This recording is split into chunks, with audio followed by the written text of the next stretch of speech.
그러니까 예전 저희 때만 하더라도 그래도 너 소아과 왜 가? 그러면 나 소아가 너무 좋아. 소아 진료 보는 게 너무 좋아. 막 그런 친구들이 되게 많았는데 이제 그걸 뛰어넘을 정도로 현실의 장벽이 너무 커지다 보니까 네.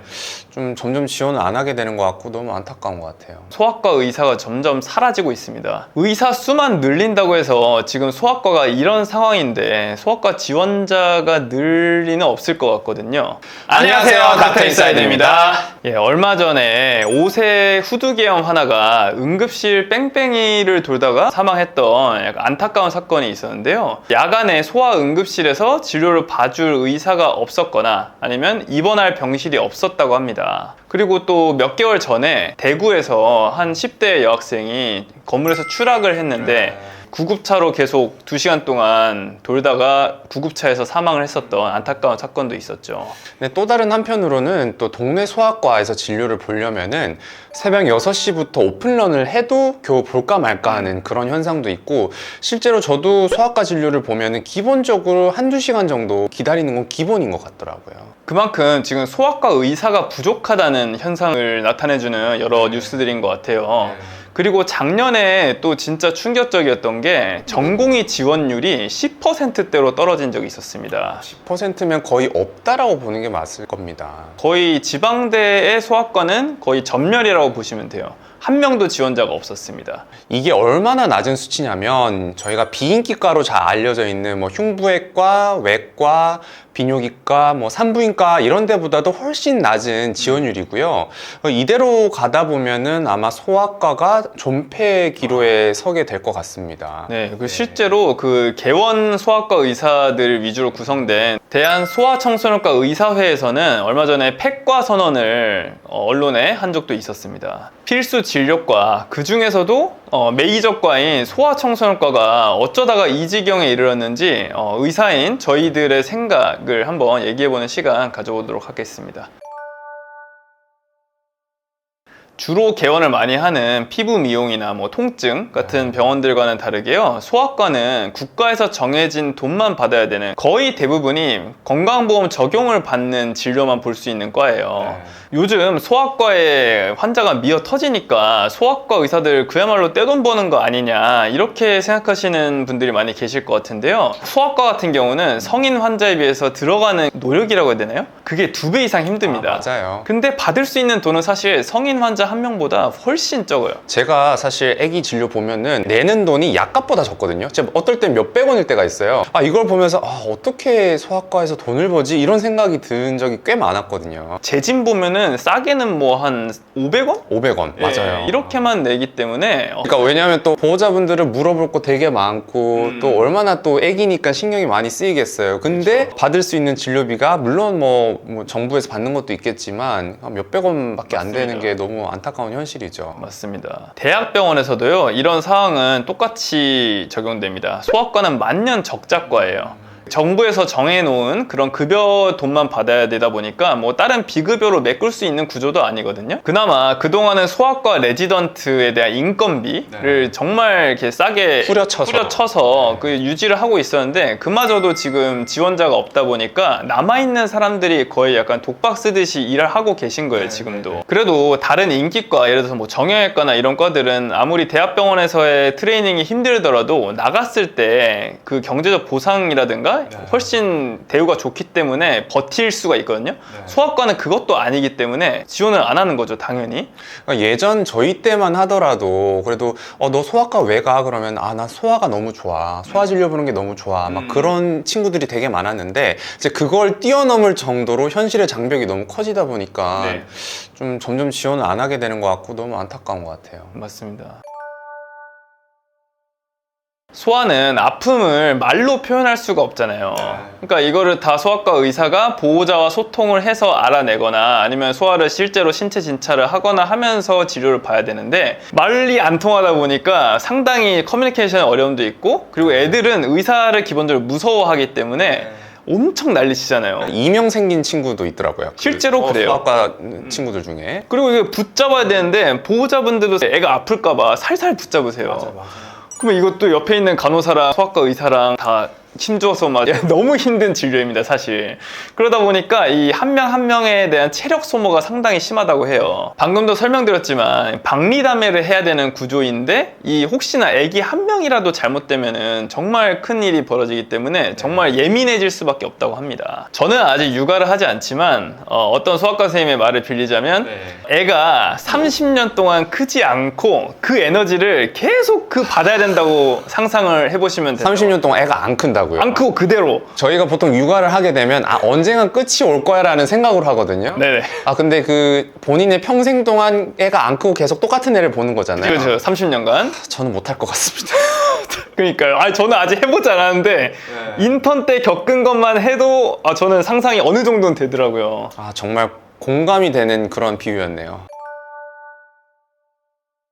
요즘은 저출산 시대다 보니까 진짜 내 새끼는 엄청 소중합니다. 맞아요. 예, 그래서 대부분의 부모님들은 소아과 의사의 그 말에 잘 따라주시고 진료에 크게 문제가 없는데요. 종종 있는 급발진하시는 부모님들이 계세요. 이게 환자들 그냥 소아뿐만 아니라 어느 군이든 간에 그렇게 그 소수에서 약간 좀 일종의 뭐랄까요, 좀 사이코틱하다고 해야 되나요? 그런 정신과적인 그런 분들이 있어요. 실제로 있습니다. 있어요.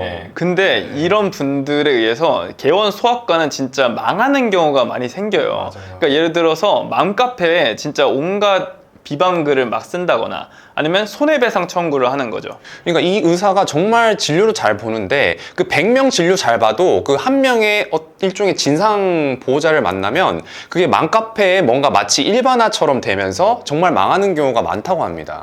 그리고 제 주변에 보면은 실제로 소송까지 당한 케이스도 있어요. 그러면 안 그래도 이런 진료 때문에 바쁜 소아과 의사가 경찰 조사를 받아야 되고 법원 출석을 해야 되고 그리고 일부 진짜 언론에까지 나오면 그러면 사회적 매장까지 당하는 그러니까 이런 케이스들이 종종 있거든요. 정말 불가항력적으로 아이가 잘못되어도 꼭 누군가는 책임을 져야 한다는 약간 우리나라의 정서가 있는 것 같아요. 맞아요. 그래서 마지막으로 진료를 본 소아과 의사한테 이게 타겟이 되는 경우를 수도 없이 봐왔거든요. 대표적으로 2017년에 이대 목동병원 신생아 영아 사망 사건이 있었죠. 근데 그때 그분들이 사회적으로 거의 매장을 당하다시피 했는데 결국에 2022년도에 의료진 전원 무죄 판결을 받으셨거든요. 그럼 지난 그 5년 동안은 거의 근데 사람들은 그 무죄 판결에는 솔직히 관심이 없고 이미 이대 목동병원은 문제가 있는 병원이야로 낙인이 찍혀서 실제로 거기는 환자들도 많이 안 가고 그랬잖아요. 맞아요. 아마 그때부터가 아마 소아과가 조금 잘 안 되기 시작한 시발점이 아닐까 맞아요. 싶습니다. 지금 실제로 소아과 지원율 보면 2018년도부터 엄청 꺾이기 시작했습니다. 그러니까 내가 소아과를 하면은 저런 상황이 당연히 벌어질 것 같은 느낌이 드는 거잖아요. 언젠간 나도 당하겠구나. 네. 소아과 환자의 대부분은 사실 감기 환자잖아요. 맞아요. 독감 환자. 근데 지난 3년 반 동안 코로나 시국이었지 않습니까? 애들이 마스크 철저히 잘 쓰고 손 잘 씻고 그다음에 등원 등교 안 하고 그러니까 이러다 보니까 소아과 환자가 거의 반도 안 됐을 거예요. 엄청나게 급감을 했습니다. 급감했죠. 그러다 보니까 소아과 의사가 필요가 없어진 거예요. 개원가에서는. 그래서 실제로 소아과 의사들이 페이가 절반도 안 되게 깎이는 경우도 봤고요. 그동안에 이제 월화수목금토를 일했는데 너 이제 월수금만 일하고 돈 반만 받고 일하든가 아니면 나가줘야겠다 이렇게 되거나 아니면 실제로 개원을 하셨는데 폐업을 하시거나 이런 케이스들이 상당히 많았습니다. 그러다 보니까 이런 걸 본 후배들은 당연히 소아과 전망이 너무 안 좋네, 지금 이렇게 위생관념이 좋아졌으면 앞으로는 더더욱 힘들겠구나 라고 생각을 하고 지원을 안 하게 된 거죠. 그 위생관념이라는 게 되게 중요한 게 저희 애기도 결국 지금 엔데믹이긴 하지만 결국 그 손 씻는 습관이나 이런 것들이 유지가 되면서 실제로도 아마 감기 환자들이 그 코로나 이전 수준으로 회복하진 않았을 거예요. 그리고 추가적으로 소아과 전문의들이 코 시국 당시에 다른 전공으로 좀 전환을 하는 경우도 꽤 많았잖아요. 제 주변에도 많이 있었어요. 통증, 피부 이런 쪽으로 엄청 전환을 많이 했습니다. 근데 그거를 사실 저희가 너는 소아과인데 그걸 하는 건 잘못했어 라고 할 수는 없잖아요. 그럴 수가 없죠. 먹고 살아야 되는데. 네. 그리고 이게 사실 가장 중요할 것 같은데요. 우리나라는 전 세계 유례가 없을 정도의 저출산 국가가 됐잖아요. 보통은 3명 이하만 돼도 저출산이라고 한대요. 근데 저희는 이제 0.7명대고 심지어 서울은 0.5명대의 출산율입니다. 제가 아기 키워보니까 정말 하나 키우는 것도 힘들어요. 그리고 주변에는 진짜 딩크족들이 정말 많거든요, 제 주변에. 그런 것들을 보고 아 너는 왜 아기 안 낳아? 라고 할 수도 없는 부분인 게, 왜냐면 현실이 너무 녹록지 않으니까. 그렇죠. 그렇게 환자 풀이 점점 줄어가는 게 통계적으로 보이는데 소아과의 미래가 밝을까? 라고 당연히 생각할 수밖에 없는 거거든요. 네, 그래서 실제로는 요즘은 소아 내분비 쪽이 되게 핫합니다. 성장? 네, 오히려 왜냐면 하나를 키우다 보니까 그 성장 쪽에 관심이 많은 거죠, 사람들이. 왜냐면 네. 하나를 잘 키워야 되니까 네.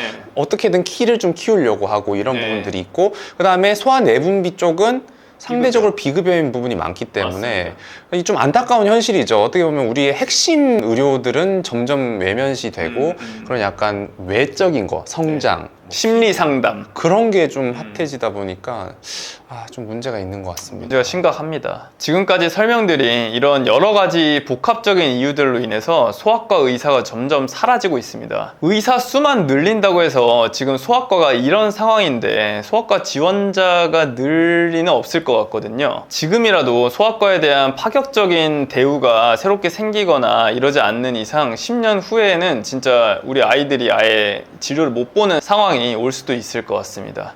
진짜 경각심이 필요한 시점인 것 같아요. 정말 파격적인 대우가 필요할 것 같아요. 네, 끝까지 시청해주셔서 감사합니다. 안녕.